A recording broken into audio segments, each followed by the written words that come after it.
All right, here we go. We have Ottawa's own Blue Will in the building, R&B singer-songwriter who was also on one of the most popular TV shows in CTV, The Launch, and has worked with the likes of Denise, Dion, and much more. How are you doing today? Hey, Blue Will here. I'm doing great. Most definitely. Thank you for coming by to TLOY for the very first time and all that. Your story and your journey has been very interesting, by the way, too. And I've seen you at a couple events in the past too, when I was doing some outside work for a bit. So seeing you perform and seeing you do other stuff within performance, it's very amazing too. And just seeing your story, it's very amazing, by the way, too, with the music and even being on the launch and all that. And I saw some previous interviews too, so it's very interesting as well. Yes, thank you. Thank you so much for having me.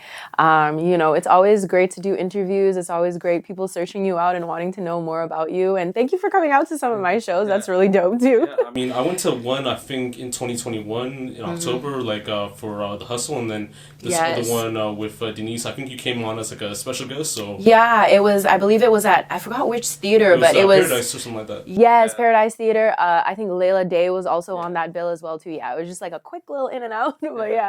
Exactly. And your singles have been very interesting too so far, One Job, Better Now, Let Me Be, Open Season, Not Love, which it's actually interesting too. In one of the cover arts, you actually have diamond grills inside the Tifa, by the way, which is interesting. Yeah, I don't have it right now. Just gonna zoom that in a little bit so that right here. Hey. I used to have 3. One of them on this side fell off, but it lasted pretty long. I got it done literally a year ago, so. Most definitely. So we'll start your story off, by the way, just based on your upbringing. So you were born in Trinidad and Tobago, and then you moved to Ottawa, that's correct? Yes, that is correct. Most definitely. So which areas did you reside by, in both cities, and what were the environments for you growing up? Would you say you had a great childhood back then, or was it very different? And we're talking about Trinidad? We're talking both, actually. Yeah, so I moved to Canada, basically Ottawa, to be specific, when I was 5. So I would say that I vaguely remember the areas, but I visit all the time. So I'm part of my family it lives on Laventille, which every time I tell someone part of my family lives on Laventille, they're like, oh my God, danger, danger, danger. But if you haven't really been there or you don't have family there, and I go there all the time, you don't really see the danger. You're going to visit family. It's a beautiful island and the energy and everything like that. I was also born in Port of Spain, so that's the main area that I usually visit as well. And in Ottawa, I lived, I don't know if any of you are familiar with Ottawa, but there's this beach called Mooney's Bay, and it's a dope beach. So I lived around Meadowlands, which is about 10 minutes from downtown Ottawa, which downtown is not very big. And then I moved to more of a rural area, which was even more culture shock for me. And being one of literally the only Black kids in school, there was probably 4 of us that went to my high school. It was literally next to a farm. And so I moved to this area called Canada. So yeah, definitely lots of changes.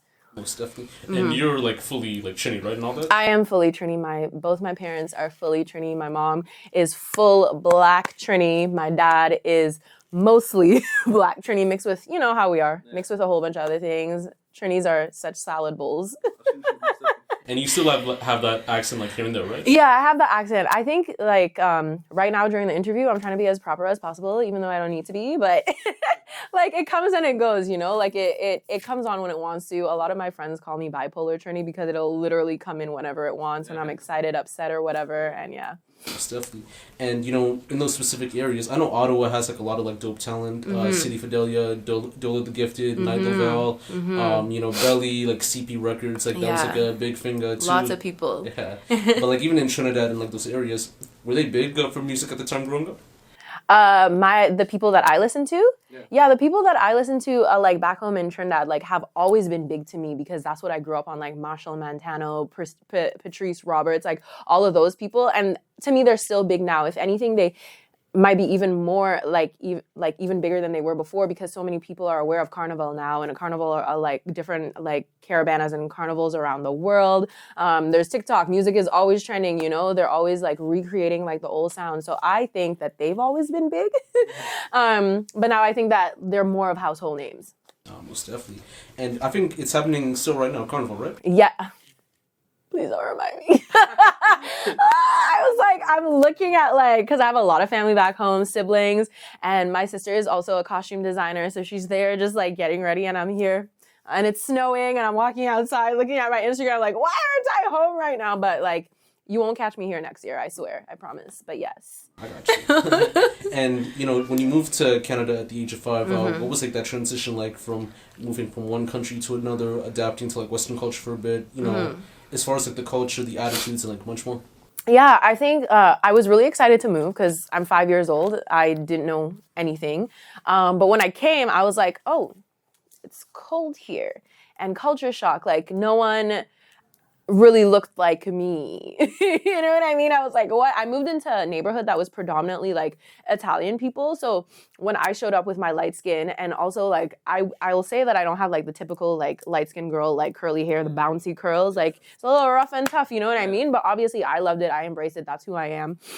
They were like, so the mixed Jamaican and Italian kids, which there was only like 3, looked different from me. So I was like, it was all over the place. So I ended up being best friends with this girl who barely spoke English at the time. She was Haitian, and it was great because both Caribbean islands, but I still didn't understand her because she spoke French, but most of the kids at the school didn't understand me either because I had an accent. So, you know, when I thought I was speaking proper English, they were like, nah, sis, it's 3, not tree. What are you talking about? You know, so I went through like a lot of changes, and I went to a school where it was half French as well too. So I had to learn, it was like I had to learn English all over again because I wasn't speaking it properly according to them. And then I had to learn French just to adapt to, you know, in the environment and stuff like that with the other kids. And I'm the type of person that I'm very like, you know, resilient and determined. And I was like, yeah, you're making fun of me because I don't know English. Well, I'm going to learn French and learn it better than you guys. So I ended up learning French really well to the point where I was like on little public speaking stuff when I was younger. And I was like, yeah. And, you know, in this previous interview that, you know, I saw you talked about, like, you know, hearing, like, calypso music and, like, some soca and all that. You know, what was, like, your first actual, like, introduction to music, you know, when it came to you? And what were, like, some artist sounds that you listened to throughout your life, like, aside from, like, soca and, like, calypso? So the first memory I have of music, and I get told this all the time, I can picture it in my head, but like my family will tell me this all the time because I'm a very like, I love to dance, I love to sing, I love to be loud, I love to, you know, be bright and colorful. So before I moved here, like the Carnival was happening, and Marshall Montano, again, I'm going to say his name over and over again because he's one of my favorite artists, obviously. He had this song called Big Truck. And I was like hanging on to like one of the trucks. If you know how Caribana Carnival works, you know, lots of costumes. There's trucks, you know, playing music with the biggest speakers. And I was holding on to it with my tiny little self, like dancing. And it was going, hold on to the big truck, mama, hold on. So that's the first time I remember like a music memory, I would say. And yeah, I guess coming to Canada, I don't really know when I got back into music. Really, I would say like maybe in high school, I've always like, you know, been listening to songs and different artists. Coming to Canada introduced me to more like R&B artists, more pop artists, you know, even country music, even like rock music, like a vast amount of different genres aside from just like soca, which was the main one, or reggae or dance hall, you know. Watched MTV a lot, watched BET a lot, you know? So I was like, oh, okay, this is what else is happening on this side of the world, right? And I would say that I got into, you know, more performing and stuff like that in high school. And we would do coffee houses and talent shows. And I remember gathering these 2 other girls that sang really well as I did at the time. I thought I sang really well. And we would pretend to be Destiny's Child for the talent show. And stuff like that. And it was great because I was like, so I would say like one of like my biggest influences growing up when I wanted to get into music, while I lived, you know, when I came over to Canada, would be Destiny's Child, Beyonce. I listened to a lot of Whitney. I love Celine Dion as well too. So all of those like big voices, all of those people that really command the stage, those were people that like still are my idols that I really looked up to, that I took from. Almost definitely. And, Yeah. like, it's an interesting like musical history and like background like in that sense too in terms of like how you got started growing up too. And like just going back into the whole like Carnival like question and all that. In terms of like Caribana nowadays, do you feel like Caribana and Carnival are sort of like similar like in that sense too in terms of like the culture, like how it's like more certain, like with how they process certain stuff, or do you feel like they're kind of different? I think that the Caribbean people here in Toronto, or whoever come to actually like indulge in Caribana in Toronto, know what it is. They know like it's a cultural thing. We're dressing up in our costumes. We're prideful. It's about us. It's about our freedom. It's about our music, our colorfulness, our voices. You know what I mean? Just everything. I think that other people, when they look at it and they come to it, they're like, there's a whole bunch of people grinding on each other naked. And I almost like, I don't want to say I hate, but I strongly dislike that's what people think of it, because it's so much more than what it is now. So when you go back home, people from outside may still think the same thing, but I know when I'm home and I'm there and I'm in Carnival, it means so much more because I'm on the land and the people there that's participating know what it is to them. Yeah, nah, because I've read like a lot like within Twitter and within Instagram too on like the whole like masqueraders type thing and stormers like. Let me not get okay. Last year, because we didn't have like Caribana for like 2 years, and I usually play every year with my girls. So obviously we were going back into it full storm. So we got our costumes. Our costumes were almost $600. You know what I mean? For things that we know is going to fall apart by the end of it because there's so much dancing and running around and whatever. I was upset because why am I dancing next to someone in normal clothes? And no one, there's fences and stuff like that, and they still break through. And it's annoying because your costume gets destroyed. You're not enjoying yourself because everyone wants to dance with you. I want to dance with my friends and not you who didn't pay a dime to be here. You know what I mean? Yeah. I am the spectacle. I am the entertainment. I'm the one who paid to be here, So it's super annoying. It's different than back home. I feel like back home, there's not really any fences. They just kind of let everyone in, but everyone's really dancing and enjoying themselves and participating. They're not just trying to hop the fence and bother people, which I feel is the difference here. Like, people are just interrupting people's vibes. I got what you mean, and just getting back into the whole like music aspect for a bit too. Were your family like involved in like music in some way, shape, or form, like in terms of your musical history and background? And what inspired you to become like an R&B singer-songwriter artist and take it to like the next level? As far as my parents go, they don't do music at all. My dad was actually a barber. He owned his own shop. He was very aesthetically pleasing, like loved to dress up like me, colorful, always had his hair done, like everything was always like done, put together. He loved to listen to music. He would sing, but the voice wasn't, it wasn't there. but he would indulge in the music. My mom obviously loves music too. Like, we're all Trini, so you cannot not love music. But as far as them having a musical background, they didn't. And I think moving, because I moved away from my parents. I didn't move with my parents. So I think definitely music helped me because I was writing about how I felt all the time. Like, if you listen to all of my songs, it's all like experiences that I've had. So I think it was my diary. It was my way of like releasing, you know what I mean? So, and then I just listened to a whole bunch of music. Like, I didn't move with my siblings either. I have a whole bunch of them. It was really like me. I lived like a only child. So it was like, I had to find stuff to do. I was like, that's why I do hair. I do makeup. I make things. Like, it was always like a creative type of thing. Like, my pastime was always like, okay, gotta find something to do. And always trying to stay out of trouble and, keep busy. So I think that's where like music, like in a sense, like kind of saved me. No, I got you.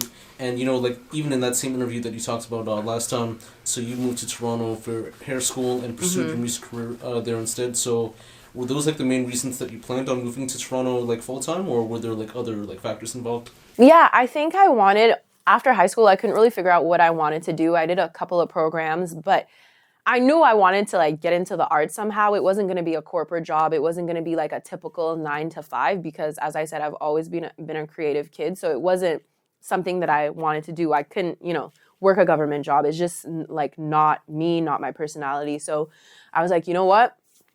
Let me like, and I wanted to come to Toronto because I've always heard, and I used to come here a lot growing up. We had some family over here, would always come to like Caribana and stuff.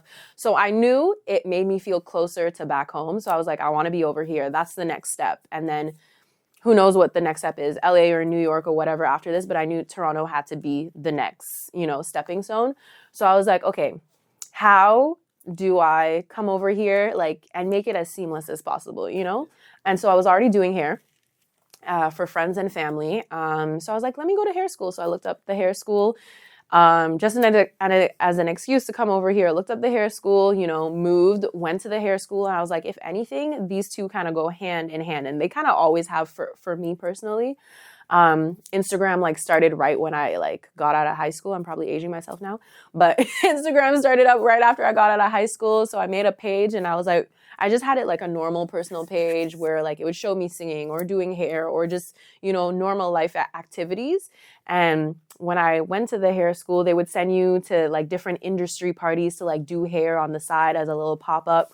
So I was like, if anyone asked me for my Instagram or whatever it is, they'd see that I did all these things because it was like, it's your resume nowadays, right? So it was very easy to like get in because they'll be like, okay, let me tag you. And then you'll be like, oh my God, you sing too. So I think that like started to get me like recognized, you know what I mean? But I would still like fly under the radar because I was doing hair.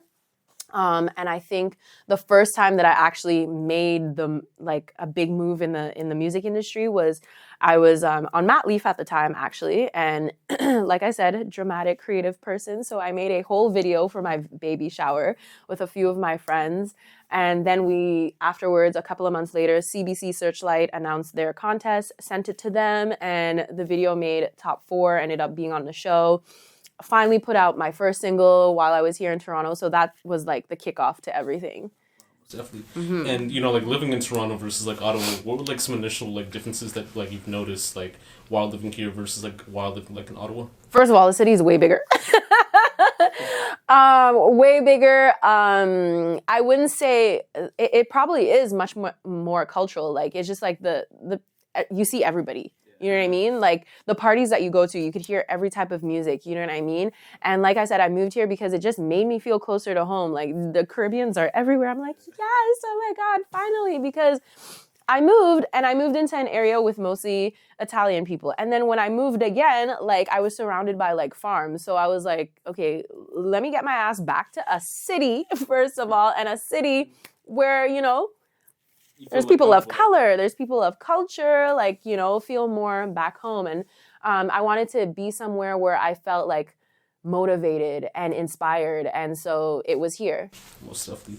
And do you, like in this question too, like I've asked this with another artist that I've interviewed, do you feel like blowing up like on your own, like in your own city would be better, or would you have to like move to like a different city to kind of like blow up like in that sense too? Like, like that whole like hometown situation, like if you would like blow up at home. Would you prefer that, like, in a sense? Or do you feel like being in a city with top-notch people, like, in certain industries could help you, like, in that sense? You know what it is? You got to go where you feel like, where you feel is going to work for you. So yes, you could be here in Toronto where there's a whole bunch of, like, industry folks and top-notch artists. And even when we talk about that, like, Drake didn't blow up here. Justin Bieber didn't blow up here. Weeknd didn't blow up here. You know what I mean? Sometimes you're doing something different and people are reluctant to pay attention to it because they're like, that's too different. They don't understand it. The system works how it usually works. You know what I mean? And that's how I feel that I am now, especially with the last 2 songs I released. Like it's giving like R&B, pop, soca, dancehall, Afrobeats infused. And that's too much for people to handle. So they almost don't know what to do with it. I would say that because Afrobeats blew up so much last year, even though it's always been a thing, that's what saved my 2 singles. They're like, oh yeah, we're familiar with this song. Yeah, we'll put it on the radio. We'll give it, an article here, there, So I would say it really depends on what type of music you're doing, what type of artist you're trying to be. If you're trying to be a streaming artist, if you're trying to be like a touring artist, if you're trying to be like an international artist. For me, Toronto is a stepping stone. And once I'm done with it, it's time to go to the next step because baby, we trying to be household name. We're trying to be international. So it really depends on the individual and what they're trying to do, I think. Yeah, most definitely. and getting into the whole like hair and makeup professional situation and going to like hair/beauty school. How was that experience like going to school around there and just taking in that experience to like working with many people like in that industry? Yeah, it was great. And in my class, there was at least 6 Black people, which was great because there was only 20 of us. So, that's a high percentage.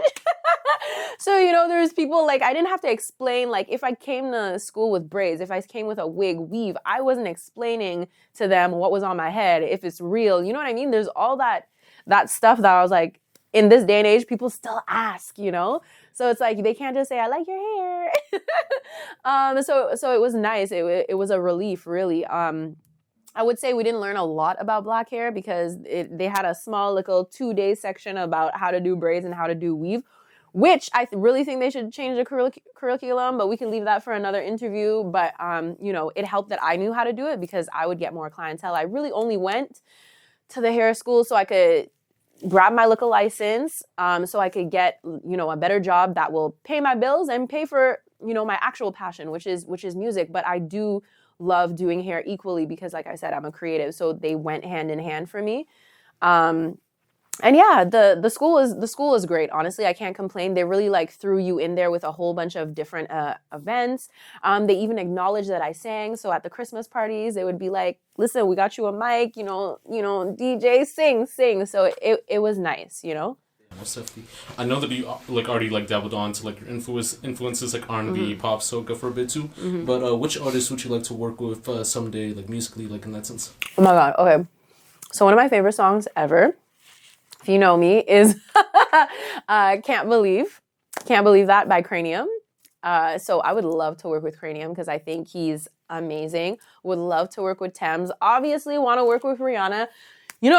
When you like have your little mat leaf and you want to come back to music, I'm here. I'm ready. Beyonce, love her. Adele, Celine Dion. Like I would have loved to work with Whitney Houston, Michael Jackson, all of those folks. Would have loved to work with Aaliyah. There's just like, I think because the music that I listened to was like the genres were so vast. There's like, I feel myself like really diving in and fitting into like almost anything, Love country music too, it slaps a little bit, so. And, in terms of your, like, music making and, like, your process too, like, what's your creative process when making music and what would a day in, like, making or, like, recording music be like for you? So making music, like, it's so much easier than it used to be, especially now that I have some of my own equipment at home.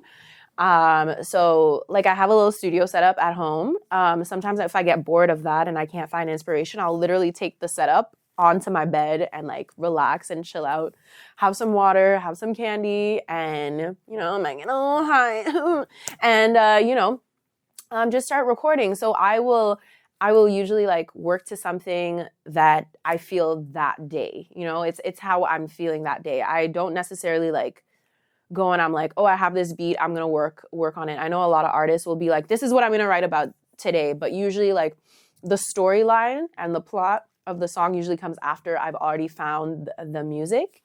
So I will find, an instrumental or something that I'm feeling. And if I could picture, my thing is if I could picture like a story in my head, a video, I'm like, I'm going to write to it, so I'll start writing to it. So I do my demos at home. And then, so all the ad-libs, all the doubles, everything, the song will be complete, and then I'll go to my friend's studio and then I'll record it for real. So that's usually like how I do it because I want to be prepared. And, you don't want to waste people's time when you go to the studio. Like I know a lot of people love writing in the studio. Well, baby, that's for people with lots of money because studio time. Okay. So, and even though it's my friend and, he's a very like reasonable price and does a really good job, you never want to waste your money or people's time. So that's usually how I do it. Record my demos at home. And then I take it to the studio and then that person will then add, his input like, okay, try some harmonies here, try some other doubles here, which is nice because I love working with an engineer who like also like gives input and doesn't just press record, even though, you could do that, but. And like you don't need like anything to be like in that element to like record music, like, like blaze up or like drink for a bit too. No, like, oh my God, drinking. I love a little, rosé, very sweet wine. And I've realized that is terrible for my voice. So I try not to, before I even perform, I don't drink and I don't smoke because I want to make sure like I know what I'm doing, and you know, me personally, I want to be able to perform my fullest, knowing that I didn't need anything to help me out. And honestly, it doesn't never helps. It ruins me because I'm like, oh wow, why did I crack there? Oh yeah, you shouldn't have drank, shouldn't have smoked. So no. How did you manage to get on season 2 of CTV's The Launch? The launch. Oh my god.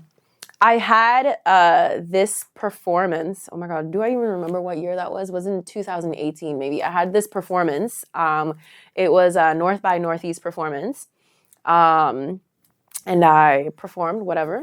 Homegirl did a good job, I guess, because there was one of the scouts there from the launch that you apply to it, but there's also people like scouting people out to like actually apply, you know? So I remember the year before, I was like, oh my God, I need to apply to this. And I was too late. Like the applications were done. I was 2 hours late, didn't even bother to send it. Then like the following year, I was like, I'm going to apply and I'm going to be on that show. The day of the show was also the day of the deadline for the launch. And I hadn't applied. I was like, okay, show's done. Got to get home and apply. Oh my God, it's almost midnight. I get home and I get an email saying, hi, my name is so-and-so. I came to your show. You were really great. Or would you be interested in applying for the launch? I think you would be a really good candidate. My heart dropped because I was like, yes, I would. And then the individual also said, oh, by the way, you have a whole extra week to apply. And I only had like 2 hours left. So I was able to like think about it. Even though I already knew my decision, I made it seem like, yeah, they want me, you know? So that's how I got on the show, because someone came and scouted me out at a live show that I had, which was really great because like I knew that I was like really in. Like I was like, okay, I can do the application, you know, ask the questions, but I was already on the show. So that's how I got on the show. Most definitely. Like in my past interviews, I've actually interviewed other people from like actual TV shows. Like I don't know if you know like Rhythm and like Flow by any chance and all that. Yeah. So like I've interviewed like people from there, and you know they've told like a lot of their interesting experiences being on that show. You know, auditioning and even being like in the stage process too. So this is like the first time having an actual artist that was on an actual Canadian TV show to speak more on their show and all that. So it's probably interesting too, you know. So. Yeah, of course. And even after like you do the application and you get on the show, you're still technically auditioning. Like they made us like send them like a million songs, like, okay, which one could be cleared for TV, and then we practice it for the band, then we go audition it again for the judges. So yeah, it was a whole process. Yeah, most definitely. And you know, being on season 2, like I know there was like some people there, like Severia and all that. This other girl named Olivia Looney that performed with like Bad Baby, and then Jading, I think. I don't know if she was on that season. She was actually on season 1 and she won her episode. Yes, Jade. But what was like that whole experience, you know, for you, like being on the show, meeting like other contestants and like, working on your craft, and you know, even working with Bibi Rexha and now Rogers of Chic. Like I couldn't find like the episode like on CTV. I think we kind of like moved it. I'm gonna send it to you. I feel like, okay, I don't know, maybe it might be still there though. I have clips though. But yeah, it was great like working with them. It was great meeting the contestants too. 2 of them I had already known, 2 of them. So how they did the show, because now there is no more of it, I can spill the tea of how like they organized everything. But I believe there was 6 episodes, and on each episode there was 5 contestants. So I think my episode was the last episode to air. So ours was filmed last or whatever. So you go and they have you in this dressing room the first day. They hook you up with a hotel, which was really cute. And you're not allowed to like see the other contestants on the first like day or first 2 days. So we're just in this cold dressing room. It was cute though. It had a shower, a couch, it had lots of snacks, a TV, whatever. But I'm falling asleep the whole time. And you hear the other people outside like talking because they have to go to the change room to like discuss their costumes and stuff like that. So you're like, who is on this show with me? And when we finally got to meet, I was like, I know you and I know you. And the other 2 were from elsewhere in Canada, which was really cool. Everyone had really dope personalities. Everyone was a different genre, like different style and stuff like that. I believe my episode had 3 girls and 2 boys, which was really cool. Then you guys all audition your chosen songs. And then at the end of that, then they pick 2 people to compete against each other. And I always knew who the winner was going to be. Even though I wanted it to be me, I knew who it was going to be. I just had to like be chosen for at least runner up, or else, you know, I would have fought. So, and I was like, they said my name, they said her name, or they said her name and my name, whatever. and then you go into the studio, right? And everything is like very fast. It looks like it's filmed in a week. It's really only filmed in like 2 days. And if we really break it down, it's like maybe 10 hours of filming. So your life is just no sleep, just sing the whole time, which is kind of cool because it really puts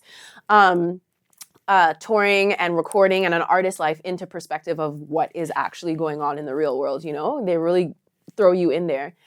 So then you go and record the song that they have written for you, and they kind of like mentor you into like singing it your own way, which is really cool because Niall was there, BB was there, like obviously Scott is there, and then Maddie May does like performances. So like then you jump after you're done recording, which we were only recording for like 2 seconds, a whole song that you don't know, and then you hop on the stage and then you're doing like performance practices with Maddie May, like, okay, yeah, that was good, okay, and do more here, and da da da da. It was so fast track. I was like, oh my god, am I ready for this? And then the next day, which you get no sleep, you wake up and you put your final touches on the song. You don't even hear the final song. You're just like, oh, and now I have to sing it with backup dancers, a whole band.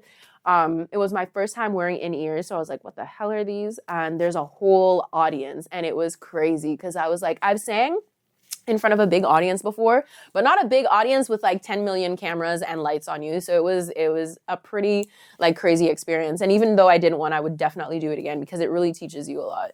Definitely. And, you know, even being with like, you know, those two people like in the room too, like BB, she's like one of the most like well-known pop artists. Yeah, amazing. And an amazing writer. And like Niall too, like, you know, legendary band, like in that sense too. So how was actually like meeting them like what were they like, you know, like outside of the cameras and everything? Yeah, it was good because like on the camera, like for the audition, like they were pretty honest. Like they were, I wouldn't say they were brutal, but they were. It's not like they were holding back. I would love to believe that they're nice people. So because that's how they acted. But like there was some honest comments that I was like, ooh, but like they were still nice about it. Like I remember, you know, bravely singing a Whitney Houston song, and Nile Rodgers that was one of like his like best friends, and I had slowed it down, and he was like, you know what?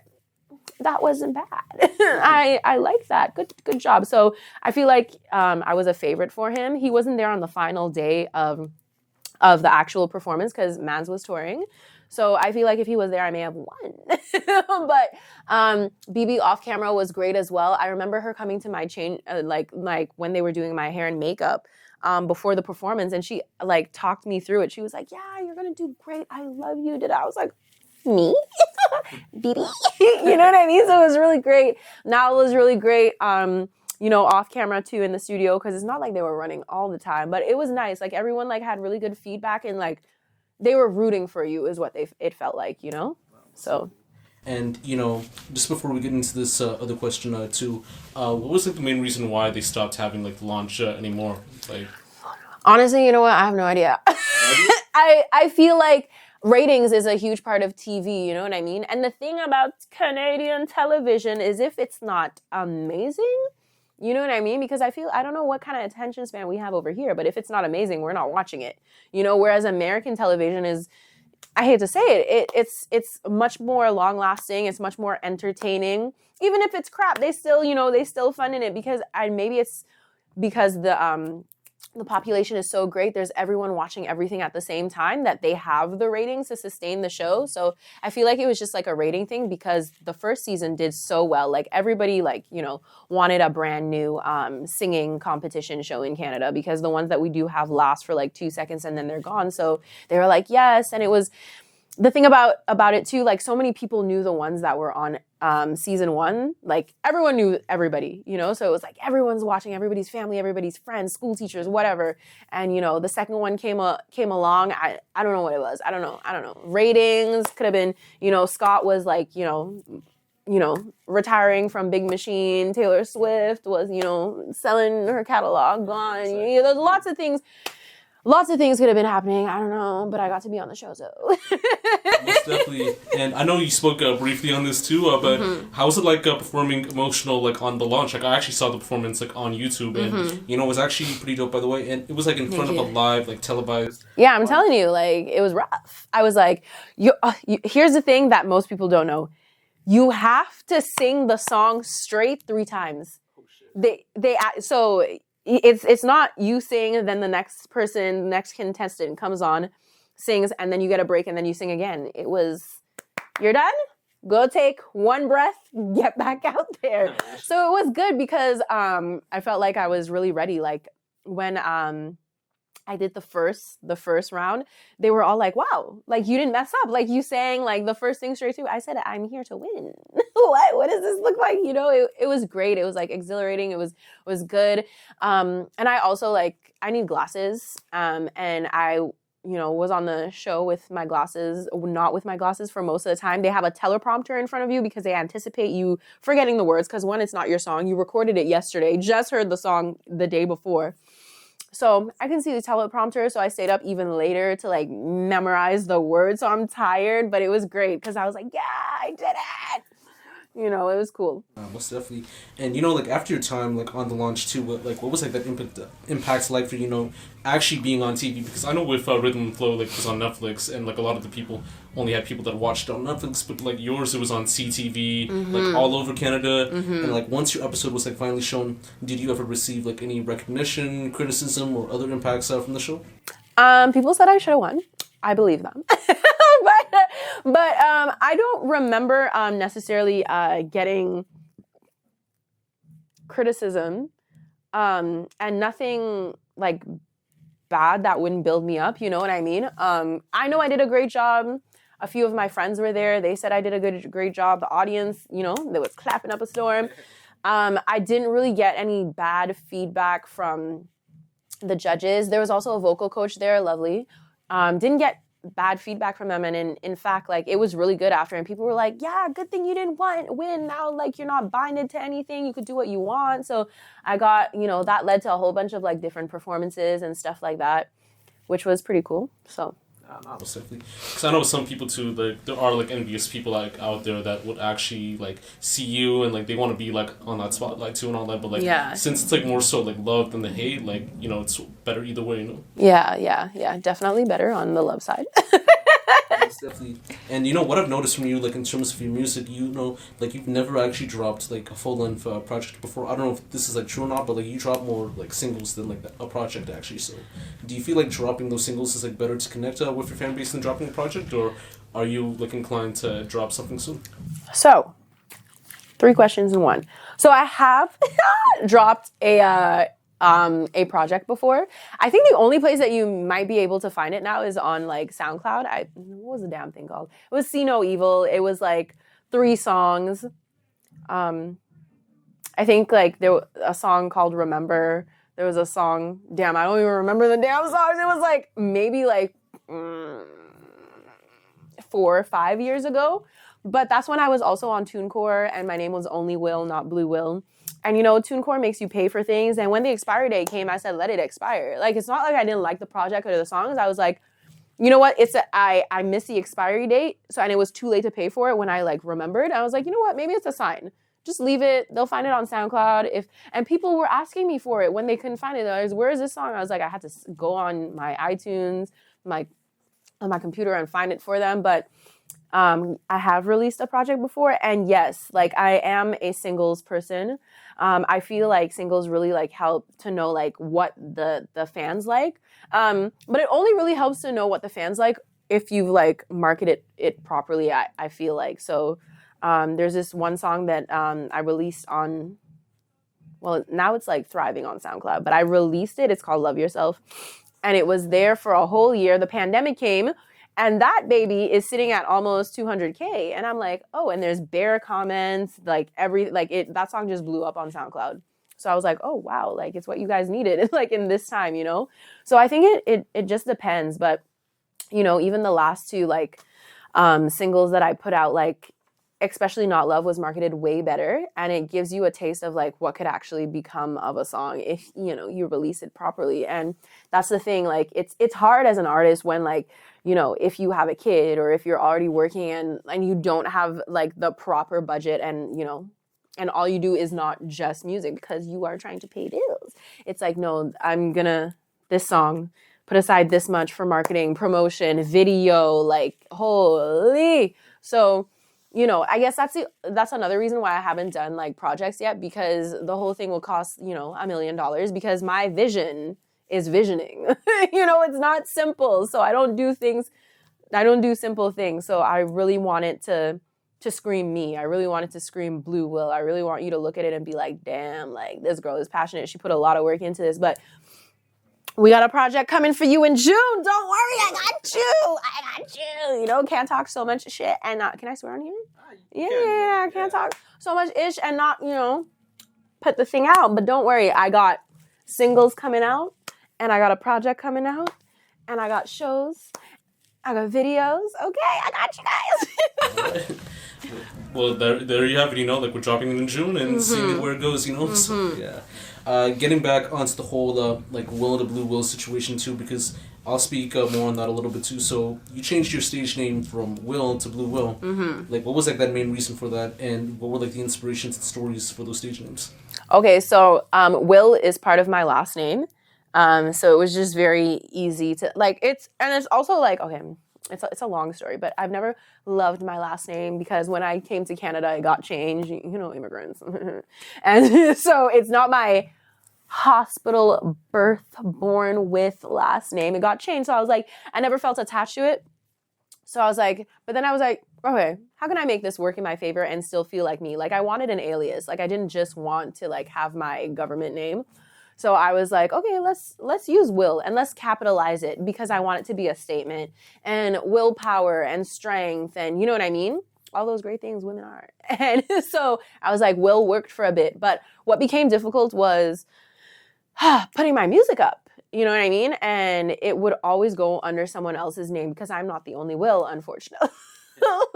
So it was a headache. Like I'd, be like, a song is releasing this day, this time, and people go look for it and it's not there because it's underneath someone else's name. So that got really frustrating. And then I was just ready to rebrand as well too. So I was like that and being frustrated that you couldn't find my stuff. And then I went to a different distributor, worked way better, honey, changed the name, made Blue Will 2 separate words, still all caps because we're still making statements out here. Blue is my favorite color from birth. Blue also means balance, tranquility, all that great stuff. So, the blue is more of an adjective to the noun. So they complement each other. My number is 2, 4, or 24. Blue, Will, 2 words, 4 letters each, all that nonsense if you're into that. So, yeah. Just speaking more on the singles right now. So, when I was checking it out, you had One Job, Better Now, Let Me Be, Open Season, Not Love, and Prophecy. I feel like the one that actually got to me was One Job too, because I actually thought like, it was actually in relation to someone and all that. Like, I don't know if it's like a family member to like another person, like in that sense too. But like in your opinion, or like in your own story, like what were like the inspirations and creative processes for all those songs? Oh, wow. All. Okay. So like I say, I do write from like, experiences, my own. So I think, and I said earlier, it's like my diary. It's my release, and I feel like One Job was before I released that baby. It was like 3 years old.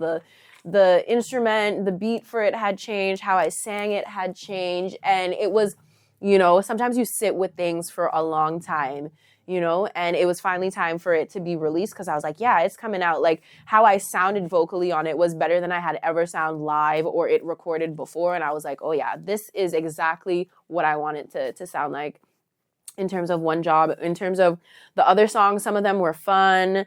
But a lot of the times I bury like, heartache into like heavy beats. So you're dancing instead of actually like hearing like the pain. And it's a disguise, you know what I mean? Happy people, sad people smile more, that saying. I'm happy now though. I'm mostly happy, so don't worry about me. And then so Not Love was very fun. It's like, I know a lot of people are like, oh yeah, she's a hoochie in this song, but it was like, it was more about like woman empowerment. Like, no, like I own my cooch and it's going to get open when I want it to be open and you don't tell me what to do and I'm having fun as an individual, and it was fun. It was like one of the less sad songs, but at the same time wanting to be loved, but I need time for myself as well too. Prophecy was just like something that has been sitting with me since like I was born, you know what I mean? I gotta save my family, you know what I mean? That's like most people. Like I literally came from nothing. Like Drake is like, started from the bottom when we're here. Like Drake, stop this. Me, I start from the bottom, not you. So it's like, it's one of those songs. It's my, I wouldn't say it's my come up song. It's my, I gotta save my family type of song. So like everything has like some, you know, sort of meaning attachment to me. Most definitely. And, you know, to speak more on, like, these other questions, too, you actually had a very interesting, like, loving friendship with Denise Dion, who's, like, also, like, your partner in crime, like, in terms of, like, the whole, like, music situation, too. So how did you guys meet? And tell me more about your friendship and working relationship. That is so funny. So Denise, where did we meet? I feel like we met at a Honey Jam event. So I did Honey Jam, like, years ago. I don't know if Denise ever did Honey Jam, but she would always participate in, like, if there was producer events, giving artists advice and stuff like that. So I believe I met her at a producer artist event, and we talked briefly for a short amount of time, but like my girl was dressed dope and I was like, look at that, look at you, you know, and I'm an aesthetic person, so I always look out for those things. And then I think maybe a month later or so, we had a writing camp together. I think we were like, you know, in collaboration with like Sony, Post Office, and Honey Jam. So it was an all-girls camp. So and then we got to know each other really well. And it's funny, the first day of camp, we showed up dressed the same. So I was like, yeah, we gotta be friends. You know what I mean? So like we vibed really well. You know, her being like, you know, another Caribbean girl too. I mean, so stuff that I was like bringing up, mentioning, talking about, like she knew right off the bat, like, you ain't gotta explain to me, just talk and stuff like that. We were roommates for a little bit. Yeah, I was featured on like her EP. We have a couple of songs that she's featured on my stuff that we haven't released yet, but someday, hopefully. But we've performed them, you know, those unreleased songs that you're always performing. So yeah, she was actually the one that I went to the studio with here at Lynx to finally record like the final version of One Job. So that was really dope. She put a lot of work into that and made it literally sound like how I wanted it to sound. So that was really cool. And yeah, I would say that she's always pushed me like musically and vocally. And if the thing's not sounding right, she's always the first one to say, even if I don't ask. So, you know, you got to respect that, you know what I mean? Because she's always looking out. So. And, you know, what were like some things that you guys like learned from each other that you incorporated like in your other like aspects in life and all that? I don't know, just like aside from music, just like learning how to like be a dope human, I guess, you know, like we did become friends, like I would say like right before the pandemic, and like got closer during the pandemic. So you really like develop like a sisterhood with people that you spend most of your time with. So to get back forward, so you mentioned about, you know, being a mother, like in a past interview. I think we talked about this like briefly too. Mm-hmm. So being like someone like in the music industry, how is it like being a mother and like raising a child while like being in this industry, and what people don't know like from the outside, like looking in that sense? Mm-hmm. People would be lying if they said it's not tough. I want like 4 kids and I have 1 and I'm like, yeah. Like, how do people do this with twins or more kids, you know? And I'm also still working and, you know, doing people's hair and makeup on the side. Like I'm making clothes, like I'm on set styling people, you know? So it's the thing is like when like, you know, you're determined to do something or be something, like you'll just do it. Like that's me. Like I was pregnant doing music videos, you know what I mean? Like it was just, it's not easy. It's not hard. You just got to find your balance, really. And if, you know, being a mother and, you know, being an international artist in the making is what you want to be, you got to figure it out.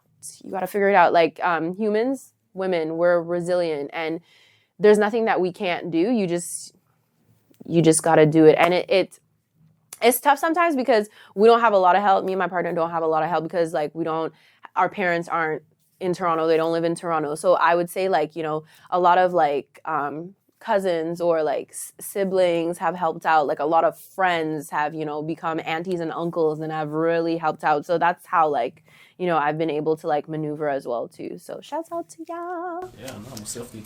And I think what people don't really understand about like being like a parent in like the music industry is that, you know, it's like a lot of like sacrifices in like what you have to do on like how to like handle your brand, but, you know, being like responsible too. And like I've seen it with, you know, people like Cardi B, you know, like she got at access for people questioning like her motherhood and all that too, like even though she has to put priority in taking time with her kid instead of like focusing on the music too for a bit. And even in Toronto too, like a lot of like the artists like you see like nowadays have kids and all that, and you know, it's very interesting to see like on how they take care of their kids, how they put like a priority to help them out while like focusing like on like the music and all that, and to kind of keep it going, you know, like in a balance.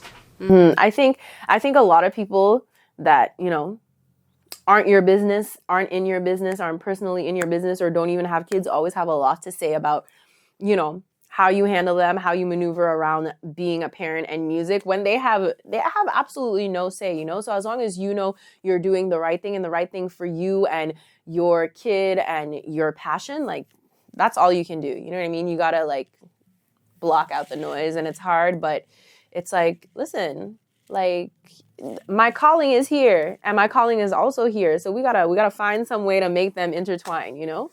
Most definitely. And you know, we just have these last final questions for a bit too. So how do you feel about the Canadian music scene, or just like even the Toronto music scene right now at the moment? Do you feel like there should be some changes on the direction of where the scene should go to, or do you feel like it's fine the way it is? I feel like it's not fine the way the way it is, and I am not shy to say it. Like I've been you know what I mean? Like, I'm not going to age myself, but I'm doing music for some time. I've lived in Toronto for, like, maybe going on 11 years now. And as far as, like, I'm concerned, I've always been doing music. And the fact that I even had to, like, figure out how to throw myself in here, and because I couldn't come fully blazing in saying I did music because, like, you know, who are you? What do you do? You know, and as a Black girl, like, they're like, oh, you do R&B automatically. You know what I mean? Because that's what we recognize here. We recognize R&B. Everything else, it gets a little sticky. We don't really want to do that. And I don't think it's necessarily that people are being lazy, like high up execs are being lazy per se. It's just that there's a certain way, you know, people that are used to doing things. When they get hired, they're like, yeah, these are the rules. Do them like this. Okay, cool. My paycheck, I'm doing my job. That's what it is. But I want it to get to a place, and I'm sure it was there once upon a time, where you care about the artist, you care about what they're doing, you care about their career, you care about like making their dream come true rather than just getting your paycheck. Because you know what I mean? Like, especially like the new artists or the new sounds or the people that even are brave enough to dive into anything else than what they're told are the ones who are, you know, setting up the future, you know, and I think I'm one of those people. There's been lots of those people. There are lots of those people. And if your eyes aren't open or you're not bothering to listen, then they just gonna go elsewhere and figure it out. You know what I mean? I find Toronto has a tendency to claim people after they made it. Like, you know, like I have a friend that's blowing up right now, and like she's doing so well, and it's like it wasn't here. And like that girl like made music for 10 years before she released her single, you know what I mean? Like and yeah, I would love them to pay attention more to like the people that you have under your wing, because that's why people just leave. That's why people just go to LA. Like, even though there's a million people doing music in LA or whatever it is, they rather be there where like they know like people have potentially will pay attention to them because they're like, oh, we like you, you're unique, you know? Canada, when you see something unique, they're quick to sign it, but they don't know what to do with it. And then when they're done, they're just like, I don't want to do I can't. I don't know what to do with you, you know? And a lot of artists need that guidance. They need that help because we know what we want to put out as art, but then we need someone else to take that art and do something with it and take it, care about it, do something with it. That's it, you know? Yeah. There is like a lot of things that do go on, you know, like even with promoting like certain artists too, and like promoting like certain stuff, because like there is like issues like with like media pages. There's also sometimes too with artists like beefing with each other, like, you know, like problematic like issues in the like music industry and all that. I think it was like even evident like years ago and all that. And yeah, it's like, you know, finding like the proper infrastructure as well too to kind of help out with these artists too, like in these situations. Yeah. To promoting like everyone and all that. You know? Yeah, and it's not like we don't have it. Like we have it. There's people that want to do it. Like, you know, hire the right people. And when you do hire the right people, listen to what they have to say. Don't just hire them to fill like a section. You know, that's it. You know, I usually incorporate this for everyone throughout the entire year, you know, just like starting this year. But name 3 songs in your catalog that you would recommend for any person that has not heard about you before or that would like to know more from you. Oh, of my songs. I was so ready for other people's songs. Okay, so you definitely have to listen to my last 2 singles, Prophecy. You have to listen to Not Love. And yeah, I would say also listen to one job, because I think that gives people like a variety of like sounds that you can, either cry to, you could dance to, something that's motivating, something that's slow, something that's fast. Listen to the words, guys. You know what I mean? Because I'm really talking to things. So yeah. So one job, not love, and prophecy. If you put them together, they tell a story. I definitely got you. And what's next for you? Like, I know, like, aside from like the album or project like coming out in June and all that, do you have anything else going on right now in terms of other creative endeavors or projects or music and so forth? And so I don't want to say too much, because I'm the type of person that believes like if you talk too much, it ain't happening. You know what I mean? Superstitious, whatever. But the EP is what I could say is coming, because people have been asking, and it's time that I say something, because I want people to get excited and get ready. So definitely look out for the EP. It's coming out. It might not come out on my birthday, but anyways, I'm throwing a huge party on my birthday. You gonna be invited. You gonna be invited. You gonna be invited. So y'all need to come out and see the nonsense, the chaotic, beautiful mess that I'm going to present for you guys is gonna be amazing. Organized chaos, and I'm gonna be doing some traveling. I'm gonna be working with some people. You know what I mean? Shows here and there. Like I said, just look out for the Instagram. That'll tell you a lot about what's happening, my next move. So, if I haven't talked about it here, you'll see it there when it drops. So this is Blue Will is who you should check out on Instagram. Right. And do you have any final words you'd like to say for any person or creative out there pursuing their dreams? Yes. Always believe in your blood clot self. Like, no one knows you better than you do. And even if it takes you a while to figure it out, you're going to figure it out. But you can't give up on yourself, because you give up on yourself, it doesn't entice anybody to believe in you, because a lot of people need, motivation to believe in you. So don't give up on yourself. If everybody got a God-given gift, and once you find it, it doesn't just have to be music. It can be anything. Follow your dream. And sometimes you want to feel like you want to give up. Don't give up. That's it. Don't give up. Nah, most definitely. Blue Will, this is a very legendary interview, and I definitely legendary. Want to give you your flowers on your growth and rise as an artist and all that too, and just even seeing those interactions at the last two events that I saw you in. It was very interesting to see how your legacy has shaped from the start of your birth until moving to Canada, to kind of being in hair school, to kind of doing the whole the launch thing and all that, and to you right now too. It's very interesting to see too, and you're a legend in some people's eyes and all that too, and I could definitely agree as well too, because the amount of impact that you're doing right now, it's something that's needed and all that, and I definitely would love to share those stories either way, Yeah. So thank you so much. Wow, that means a lot. That's I'm trying to be a legend, not for the word or what it comes with, because I'm trying to just be someone people could look up to and be like, damn, she can do it, I can do it. That's what I want people to think. I can do it too. Most definitely. And thank you for coming by to share your legendary story and all that, and to share your piece on a lot of stuff too. I wish nothing but the best for your career here on out and all that, and obviously we'll definitely tap in soon. Yes, thank you so much. Thank you for having me. Peace out, y'all.